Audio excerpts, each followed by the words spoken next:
will now proceed to Plenary 4. We will have 2 speakers for the topic, A Youth Perspective on Building a Culture of Peace, Strengthening Social Cohesion, and Promoting Greater Social Trust. It is followed by a Q&A session chaired by Dr. Mark Copland. We will take questions from the audience, so please take the opportunity to raise any questions you may have. The first speaker for Plenary 4 is Miss Sophie Ryan. Sophie Ryan is a Year 12 student at St. Ursula's College in Toowoomba. She is a member of the Student Representative Council, the SRC, comprised of 4 Year 12 students. This SRC leads the student body in all aspects of community involvement, including connecting with the teaching staff and communities outside of the school. This council also works to uphold the spirit and ethos of the college and the international Ursuline tradition it is built upon, one that is now over 470 years old. As part of this and previous school leadership positions, Sophie's leadership capabilities have been further developed at leadership conferences in both Thailand and Sydney. In 2012, she addressed the Toowoomba Interfaith Forum, a presentation that was later shared at an interfaith conference in Sri Lanka. In the future, she hopes to go on and study medicine at university, and ultimately hopes to become a catalyst of change towards peace and justice. More recently, Sophie represented Toowoomba in the conference on Diversity in Action, Interfaith Realities and Possibilities in Singapore 2013. Please welcome Ms. Sophie Ryan.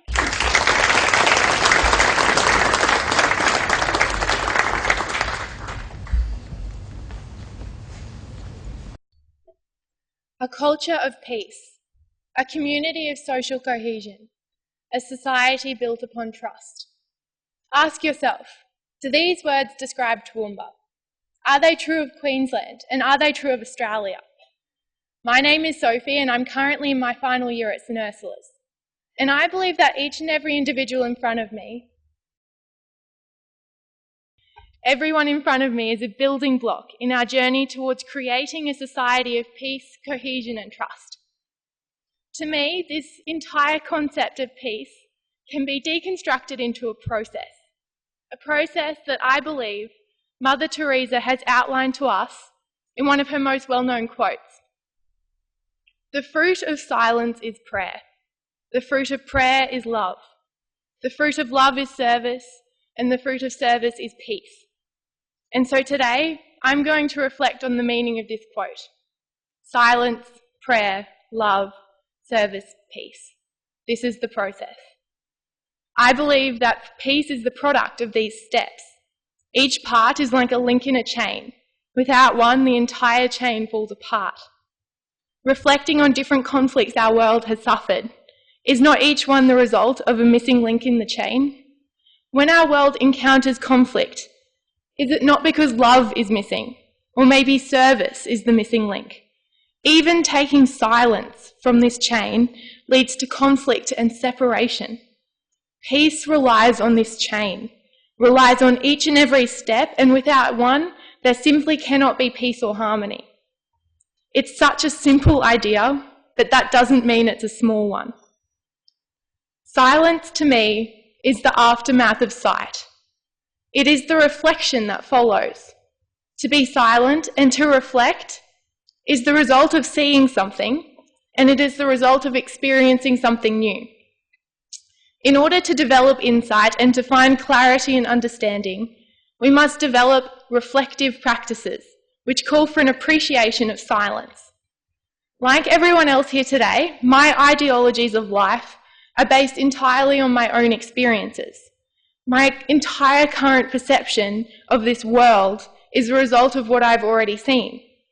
The way I think is completely different to how anyone else in this room thinks. It's really amazing, isn't it? So now let's test your perceptions. Take a look at this picture, and what do you see? The lines fixed on the page are final and unchanging. However, as we sit here, as I talk, your mind is organising those lines into something with meaning. It's creating a picture. However, the meaning your mind gives these lines shifts as your perception shifts. So again, I ask you, what do you see? Do you see a woman? How old is she? What does she look like? For those of you who haven't seen this picture before, I bet I know what you're thinking. You're wondering why I'm showing you this picture, knowing what you see, and that what you see is the only way to see it. But did you ever think that there's more than one way of looking at the picture? Some of you will be seeing a young lady, but others of you will be seeing an old hunched-over woman with a long, crooked nose. But you're all right. It's both pictures. The big nose of the old woman is also the defined cheekbone of the young lady. The necklace of the young lady is the mouth of the old woman. Each and every one of us sees with different eyes. We look at life with eyes that reflect our past experiences. We see what we know and are always convinced that we know best. But now we encounter the problem. Each and every one of us sees different things. It's almost like we're looking with a pair of sunglasses, different and unique to each and every one of us. Glasses that define what we see as what we've already seen before. But how can we ever see properly if we can only see with our own experiences? Experiences that effectively taint our ability to see others' experiences. How would you have ever known there was two sides to the picture? You would have had to ask someone else what they saw. We quite often forget that we all do wear these sunglasses and that what we believe is not always right. We make decisions on what we think we've seen when quite often there's more than one way to see things. How can we ever progress in this world if we can't see where we're going? We have to take off our sunglasses and get a new pair.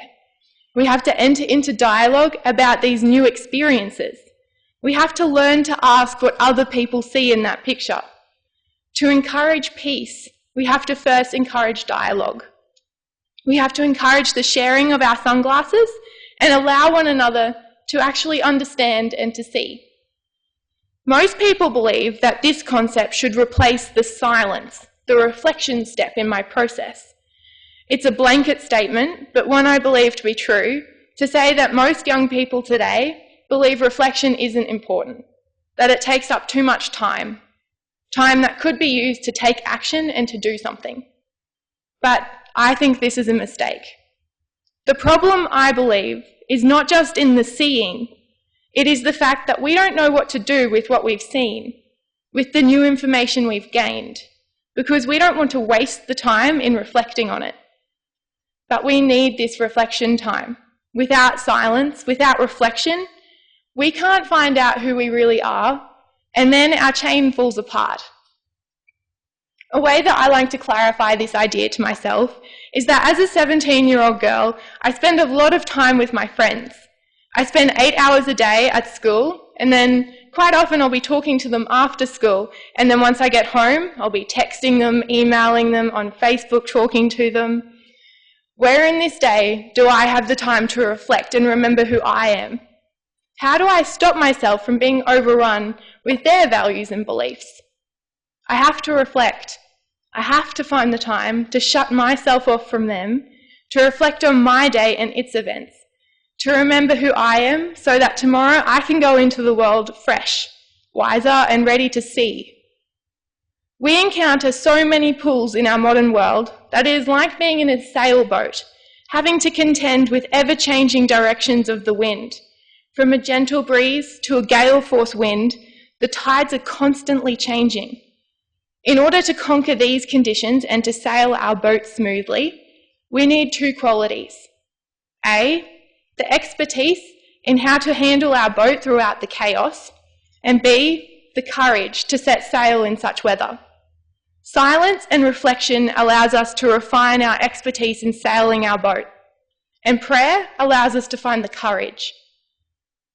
So this brings me to the next step in the process. The word that means so much to so many, prayer. A concept that has conquered age and has existed alongside the journey of humankind. So how on earth can I possibly simplify this word today? Prayer allows us to find the strength to sail our boat. If we ask ourselves where Mother Teresa found meaning and strength to continue a lifelong outpouring of service, the answer is in her prayer. At the centre of her prayer life was a profound love for God and a desire to carry on Jesus' mission of compassionate service to the outcasts of society. Her central prayer was the Mass. For her, each and every Mass was special. She had little signs put up in the sacristy where the priest would vest, urging him to celebrate this particular Mass as though it were his last. She united her life of service to that of Jesus, culminating in his passion, death, and resurrection. She took as her motto words uttered by Jesus on the cross, "I thirst," and applied them not to the obvious physical thirst he was undergoing, but to his thirst for people, to understand God's love for them and respond. A central source of strength for her in this time was her daily hour of meditation and prayer. It involved her mind, but increasingly her heart, gaining strength for whatever struggles came her way. Without this inner conviction and strengthening, it would not have been possible for Mother Teresa to continue, day after day, living a life of outgoing, loving service. Love. The fruit of prayer is love. From prayer grows love. Pierre Teilhard de Chardin once said that love is the affinity which links and draws together the elements of the world. Love alone is capable of uniting living beings in such a way as to complete and fulfill them, for it alone takes them and joins them by what is deepest in themselves. In this pathway towards peace, it is love that draws everything and everyone together. I like to think about harmony like a piece of cloth, a piece of fabric that's made up of hundreds of threads. Like people, each thread is different in some way. Some are different colours, some are different strengths, and some are completely different compositions. But they are all threads, like we are all human. Some are weak, some strong, and some are flawed. Sometimes I wonder how all these different threads could possibly come together to make a piece of fabric. And how could this fabric possibly stay together and maintain its shape? Looking at a fabric, two different threads can run in completely different directions, opposite directions. Like there'll always be people in this world who hold completely different beliefs to me. There will always be personalities which rub against mine. But looking at the fabric, isn't this reality the reason why the fabric can be held together? These two different threads that run in completely different directions cross over one another to make a weave. These completely different threads work together to create something new and something that's beautiful. In life, there will always be these personalities that clash against mine, but I have to embrace this to make a weave, because it is this difference that enables us to create beauty. Despite our differences, we are still all human, like the threads are all threads. But unlike the threads in fabric, it is not a weave that holds humanity together, it is love.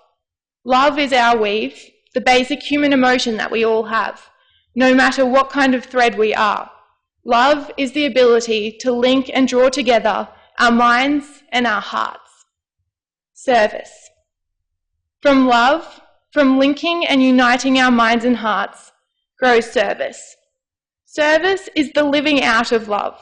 It is sharing your love and yourself with those around you. Service is one of the strongest links in our peace chain. Without this link, there could be no chain. Service walks hand in hand with love. You can give without loving, but you simply can't love without giving. The more of your heart that you give, the fuller it gets. Service allows us to grow as individuals. It helps to define us as humans, and it is through this that it allows us to unite in humanity. Like I said before, Service is essentially the practical application of love. It is sharing and extending your love with anyone and everyone. I believe out of all the links in our chain, service could be the most important link. But unfortunately, when our chain is under strain, it's the first link we cut out. In cutting service out, our whole chain breaks. I think that in such a universal topic, addressing social cohesion and more ultimately peace, as we're discussing here today, we underestimate the simplicity that service can truly be. All my life, I thought that service, the word service, applied to people like Mother Teresa, Nobel Prize winners, and most deeply in my Christian faith, Jesus. This was until I started my high school education and was introduced to the college motto of Serviam, Latin for I will serve. I was introduced to this motto from the day I started at St Ursula's, and it is only now, as a Year 12 student, that I feel I can finally share with you what Serviam truly is. Serviam is service, but in every walk of life. It's a way to deepen your concern for others and to turn it into meaningful action. It's a calling to use your unique gifts and talents to help those in need. It's an attitude and a spirit that stays with you for the rest of your life. It's a value of everyday people like you or I. Serviam does not represent enormous acts of charity in the sense of donating enormous sums of money or turning water into wine. It is an everyday attitude towards life, an accumulation of the small things that matter. There's a story that to me entirely encompasses Serviam, one that I'm sure many of you have heard, but some of you might not have. One day, a man was walking along the beach when he noticed a little girl picking something up and gently throwing it into the ocean. Approaching the girl, he asked, "What are you doing?" The girl replied, "I'm throwing starfish back into the ocean. The surf is up and the tide is going out. If I don't throw them back, they're all going to die." The man said, "Don't you realise there are miles and miles of beach and hundreds of starfish? You can't possibly make a difference." After listening politely, the girl bent down, picked up another starfish and threw it back into the surf. Then smiling up at the man, she turned and said, "It made a difference to that one." Serviam is doing things with the hope of making a difference. And if you can make a difference to just one person, then it's worth it. Ladies and gentlemen, deep down, we all want to live lives that make a difference, to create an impact and change the world around us. But what we don't realise is that we already have an influence upon dozens of lives every single day. In fact, to live is to influence. We all change lives. We affect people every single day with each action that we choose. On average, every single person in this room will influence 10,000 people in their lifetime. We already have this amazing influence capacity, each and every single one of us. We don't need to be Barack Obama or Nelson Mandela to change lives. We already have this capacity as everyday people. So now can you imagine, as people with this much influence, the impact we could have in this world if we were to concentrate on modelling service in our everyday lives? Imagine the change we could make. By pursuing attitudes of positivity, we can create positivity. A man went and asked two builders on the same project the question, "What are you building?" The first man said, "The same old, same old." The second builder said, "I'm building a cathedral." So now I ask you, in your life, are you building the same old, or are you building cathedrals? Peace. So now we come to the nearly finished chain, the final link that joins it all together, the product of everything else. Peace.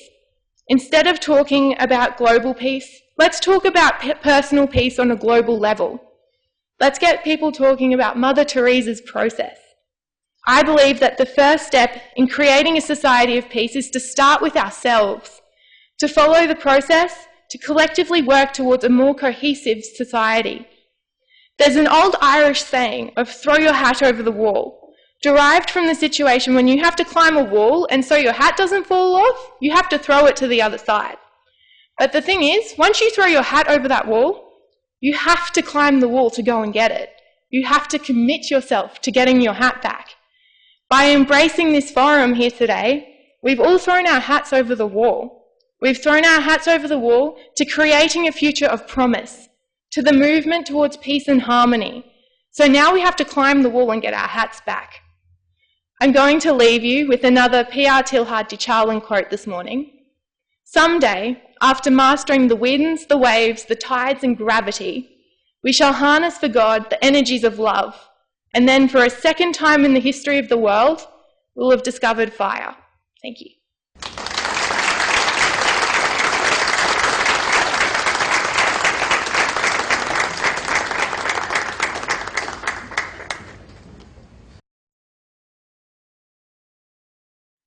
Thank you, Sophie. You never cease to surprise us. Thank you for sharing your experience and insights. And we all know that today's youth is the world's future. Sophie, you have set a very good example for our future leaders. Please keep up the good work. Can we put our hands together again for Miss Sophie Ryan?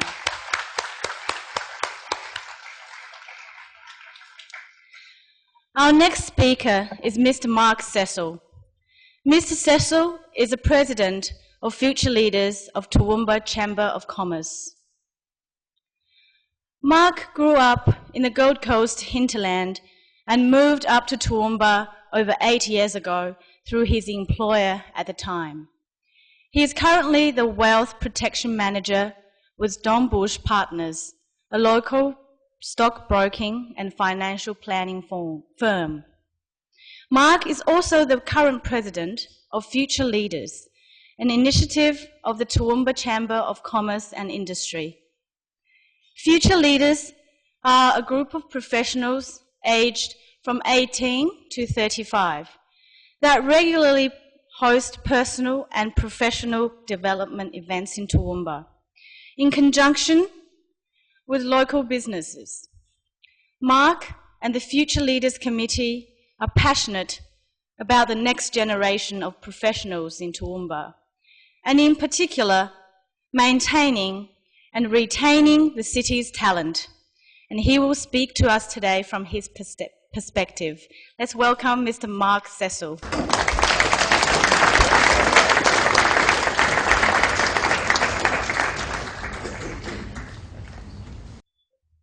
Good morning, everyone. So I'm here today on behalf of the Future Leaders Committee and the members that we have. We do have a large member base, and I'm speaking to you on their behalf and from their perspective. When I was asked to speak, and it is an honour to be here today at such a wonderful forum, fantastic first day, and well done to Sophie speaking this morning from, I guess, the next generation up, which will become us as future leaders. When Mr. Heath asked me today to speak to you, I asked him what specifically he wanted me to speak about, and his words to me were just from my perspective. So from my perspective, building a culture of peace, strengthening social cohesion, and promoting greater social trust, I'd like to break that down into each segment because I believe each part of that sentence plays an important part in our community. So I'll start by addressing building a culture of peace. My next statement may be a little bit controversial, considering the forum that we've had in the past day and a quarter, I suppose. The word peace, to me, I think that's something that we have to take from our own perspective and ask ourselves what it does mean to us personally. Now, to me personally, peace is a word that, stick with me here, save your boos and jeers for the end. I'm going somewhere with this. Peace to me is something that I find difficult to connect to and even go as far as believe in. I don't believe that's just a personal perspective, I believe that's generally across my generation. And there's a reason behind that. When I think of peace, and you're welcome to go with me on this journey, I think of a beautiful island paradise, a waterfall, no internet, no phone, no taxes, no government, no offence to any councillors that are with us here today, I don't think there are. And I also think of maybe some company on this beautiful island as well. For those of you that have seen the Tom Hanks movie, The Castaway, I don't want to end up talking to a washed-up volleyball on this island. That's what I think of when I think of peace. But in reality, when I bring it back to reality, I think of smaller groups, smaller individual groups moving towards getting along and building a harmonious community. So I think it's a vast difference from my ideal of peace. And I think today and the next few days is about bringing bridging that gap. But it would be negligent of me, I believe, to come here and preach to you about my personal perspective on peace without looking at the group that I'm here representing. So what I did is I went out and I interviewed some of our members. 2 of them are here today, and they're actually on the board. Sarita McGrain at the back there, and also Rosie Kent, I believe, is over there, who is also the Vice President of Future Leaders. Welcome, you guys, and thanks for coming to support. So I asked them a few questions on each of those different topics, and the first one was about what peace meant to them. So if we could please play that video, hopefully that'll work.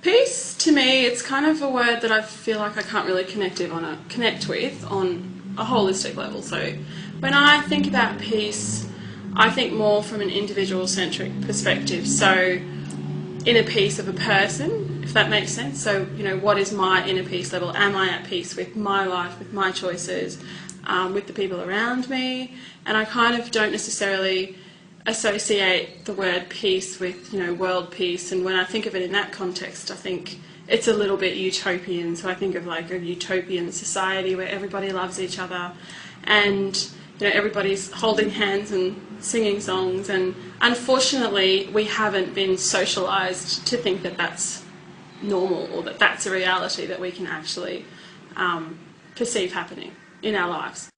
To me, peace is mutual respect for one another and each other's values, beliefs. You don't have to agree with everybody, because that's never going to happen. Everyone's too different. But that's what's excellent at the same time, because if everyone has an open mind, you might learn something new. You might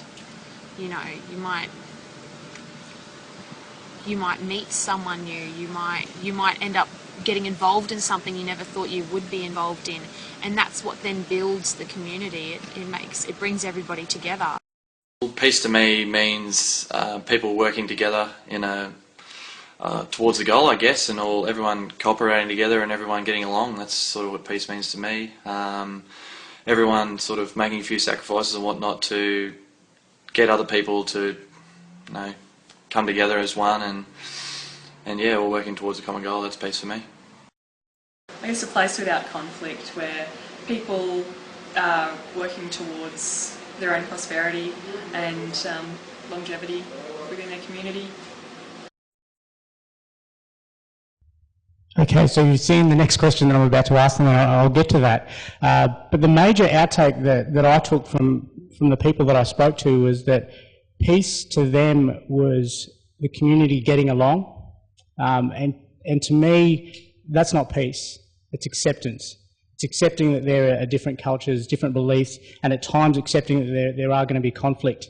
So I think it's a far removal from our ideal of peace, and as Sarita mentioned, and by the way, they had no idea what I was going to be speaking about today, she mentioned utopia and paradise. So I think it is about bridging that gap. So when we're talking about awareness, I think if we build a culture of awareness, a culture of harmony, we'll be a lot closer to strengthening social cohesion. And that brought me to the next question, which you can see before you there. In our community in Toowoomba, do our members feel that Toowoomba is a socially cohesive community?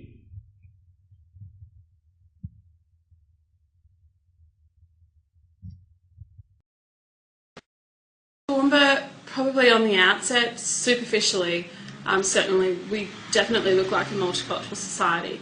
I think where people go wrong is they make the assumption that that automatically means that we have social cohesiveness across a particular community, because there's a number of different ethnic groups or cultural groups represented within that community. So I think that Toowoomba's doing really well, and we've come a really long way.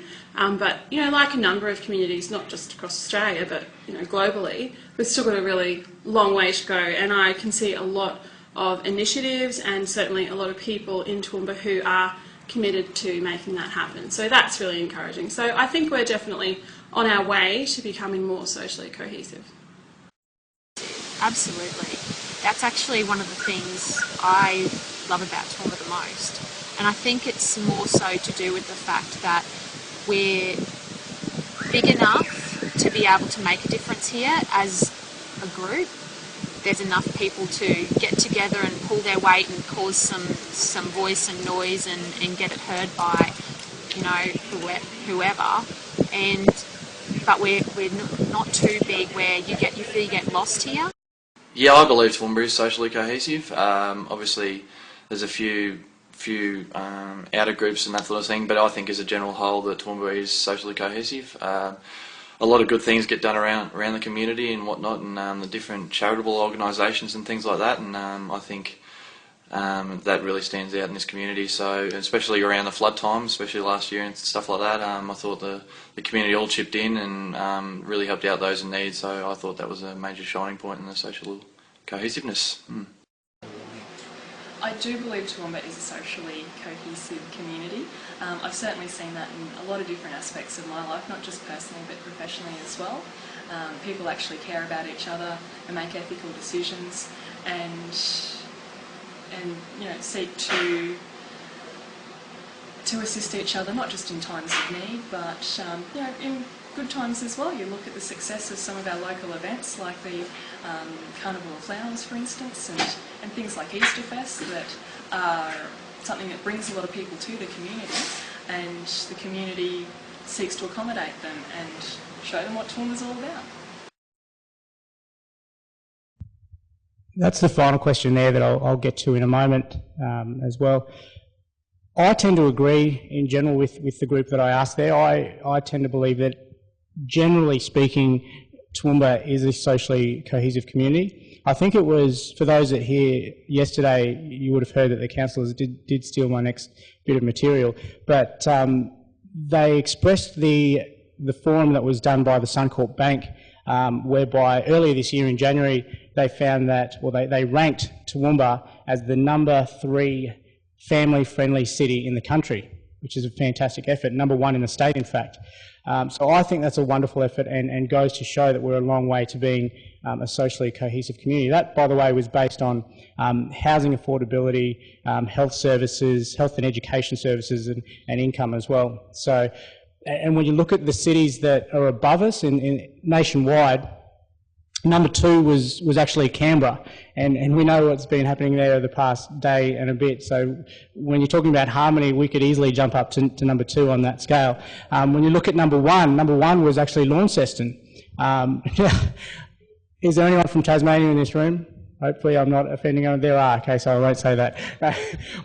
Generally, when people do talk about Tasmania, sometimes they leave them off the taking into the whole aspect of the country. So we could quite easily be number 1 from my point of view, but very well done to us as a community for being number 3 there, I believe. So socially cohesive, yes, I believe so. Yes, there are some issues. There's some certain things with the community. There's certain conflicts, but I believe as a whole, you're going to get that everywhere around the country, in the world, in fact. So tick box, I think, socially cohesive. Generally speaking, yes, we have some work to do, but yes, I think we're almost there, or we're doing very well. I think from that is stemming our culture of awareness and being open-minded. So I think we're almost there with that as well. So what's left, I guess, with that is then now promoting greater social trust. And how do we do that? I don't stand here with the answers today. I wish I did, because then it would be a very easy forum and we could probably finish right now. But what I do want to point out is that we need to connect with Sophie's generation, my generation, and how do we do that? I believe it's like connecting with organisations like the Pure Land Learning College Association. But the problem I find there is awareness, and you'll see with the answers to my next question that I pose to them is are they aware of them, number 1, and of the work that they do.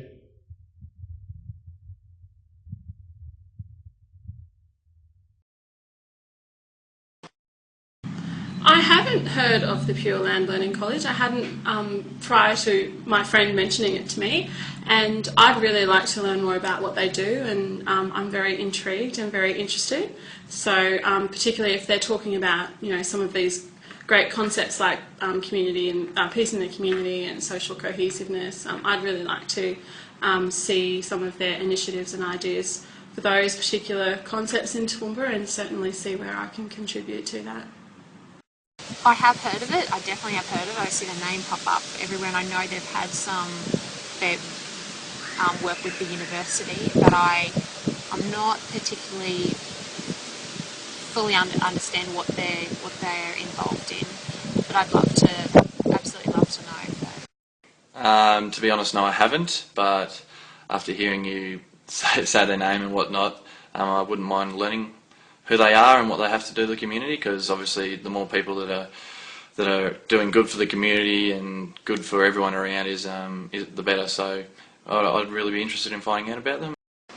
I have heard of them, however I'm sure they do a lot more than just that. They've got so much more to offer, so I'd be interested in hearing more about them.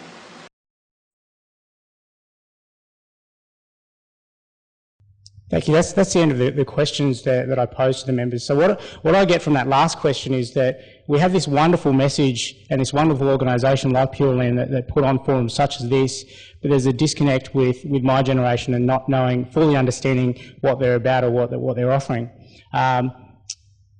There are a lot of distractions with my generation. There's a lot of things going on in the world and across all generations, but when you think about the Gen Ys or the generation now, the generation Facebook, whatever you like to call us, take social media for example as probably the best example. If I could have a show of hands around the room and have a look as well, who has Facebook, or either yourself or your business, Facebook, Twitter, Instagram feed, or a program called Kick.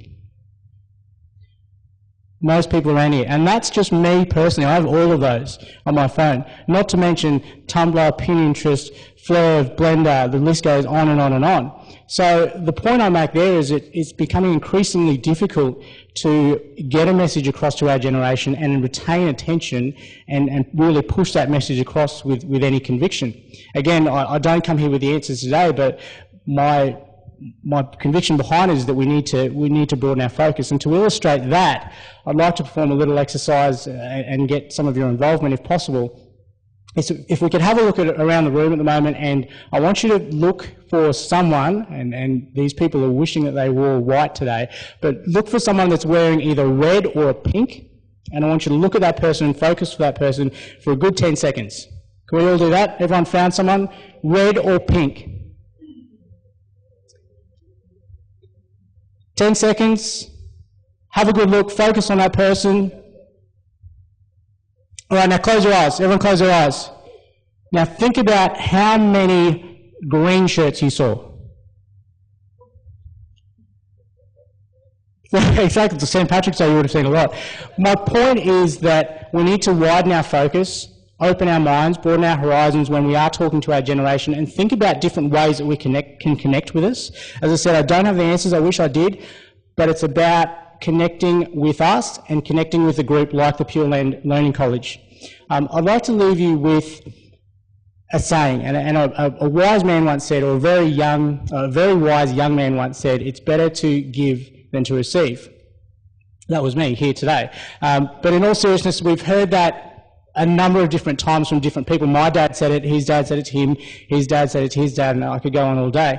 There are a couple of other messages from similar wise men along those same lines, and I had to write these down, I couldn't memorise these few. Khalil Gibran, who was a Lebanese-American artist, poet, writer, he did everything in the 1920s. You give but little when you give of your possessions. It is when you give of yourself that you truly give. Albert Einstein, the famous German physicist, said, "The value of a man resides in what he gives and not what he is capable of receiving." And for those of you that know me, bringing it back to modern day, I'm a very big fan of this next guy. Tony Robbins, who's a life success coach, says that life is a gift and it offers us the privilege, opportunity and responsibility to give something back by becoming more. I'll say that again. Life is a gift and it offers us the privilege, opportunity and responsibility to give something back by becoming more. The common theme there with those gentlemen is that they're not necessarily talking about monetary value, which can often be mistaken as giving when we're talking about giving back to the community. So I think if we, in our own ways, give time, and a lot of times time is worth a lot more than any amount of money can give, to organisations like Pure Land, to our own faiths, to our own churches, whatever your multi-faith may be, giving your time to those types of organisations will do a lot towards building a culture of peace, acceptance, harmony, however you'd like to say it, strengthening social cohesion and promoting greater social trust. The last thing I'd like to leave you with is that today, yesterday and tomorrow is all about the forum and listening and speaking your voice. But I'm a big believer in having a call to action. So moving and doing something rather than just listening to it and taking in all these great ideas and walking out into the big wide world and getting back involved with Facebook and Twitter and all those wonderful things that I just spoke about. What I'd like you to think about is, and as strange as it sounds, is a painful emotion associated with what our community would look like, and I've already established that we're doing quite well, but what our community would look like if we did absolutely nothing. The painful emotion involved with our community if we did nothing and let it go down the drain. The reason I say the painful emotion is that as human beings we're much more able to move to action when there's pain rather than pleasure involved. To illustrate that, I'll give you an example. Pretend your child, if you don't have a young child, pretend that you have one, is at the top of a very large hill. Now you're at the very bottom, and your child is about to fall off the hill, hopefully it's not too big, and severely hurt themselves down the bottom. Or the other scenario is they're waiting up the top for you to get up there and play a game with them.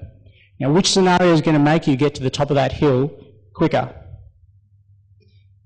My emotional pull, so what's going to get me to the top of that hill, is that I've been fortunate enough in my time to do a bit of travel, and I've been to some places where unfortunately they don't have a strong culture of peace or harmony. They don't have strong social cohesion, and there are very little forums where they can promote greater social trust.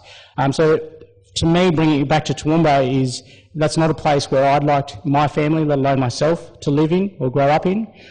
So I guess what my emotional pull and my call to action is, for me personally, as president of the Future Leaders and part of the community, is to work closer with Mr. Hanif and the group at the Pure Land Learning College to bridge that gap that I spoke about, and hopefully we can do that. What I'd like to leave you with today is, what is your emotional pull?